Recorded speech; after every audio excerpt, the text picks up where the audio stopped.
భీమేశ్వర ఆలయంలో ప్రతి సంవత్సరం శ్రావణ మాసంలో వచ్చే ఫస్ట్ పండుగ నాగుల పంచమి. ఈ నాగుల పంచమికి ప్రతి సంవత్సరం కూడా అందరూ చిన్నపిల్లల నుండి పెద్దవాళ్ళ వరకు ప్రతి ఒక్కరు ఇంటింటి నుండి ఖచ్చితంగా ఇలా ఒక ప్యాలాలు కానీ పుట్నాలు అక్షంతులు అందరికీ పూజా సామాగ్రి అన్నీ తీసుకొచ్చి నాగదేవతలకి ఇక్కడ పూజించడం జరుగుతారు. ఇక్కడ ఇదివరకు పుట్టు ఉండేది, కానీ క్రమేణా ఆ పుట్ట తీసేయడం జరిగింది. అలాగే నాగుల విగ్రహాలు పెట్టడం జరిగింది. ఎలాగైతే ఇదివరకు సాంప్రదాయం ప్రకారం ఏంటంటే ఇదివరకు నాగుల నుండే మనకి మానవులకు శక్తి వచ్చింది, అన్నీ వచ్చింది అని చెప్పేసి నమ్ముతారు. సో వాళ్ళకి కృతజ్ఞతగా మనుషులందరూ నాగదేవతలకి పూజ చేయడం అన్నది క్రమంగా ఎప్పటి నుండో పురాతన కాలం నుండి వస్తుంది సాంప్రదాయం. అది ఇప్పటికీ వెళ్ళేవాళ్ళు ప్రతి సంవత్సరం జరుగుతుంది.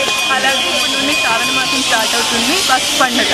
ఇప్పటి నుండి లైన్గా ప్రతి శుక్రవారం కానీ ప్రతి మంగళవారం కానీ కంటిన్యూస్గా ఆడవాళ్ళందరూ మన రాజన్న గుడికి కానీ భీమేశ్వరాలయం కానీ ప్రతి అమ్మవారి దగ్గరికి వచ్చి ఓడి బియ్యం పోస్తూ ఉంటారనమాట. సాంప్రదాయంలో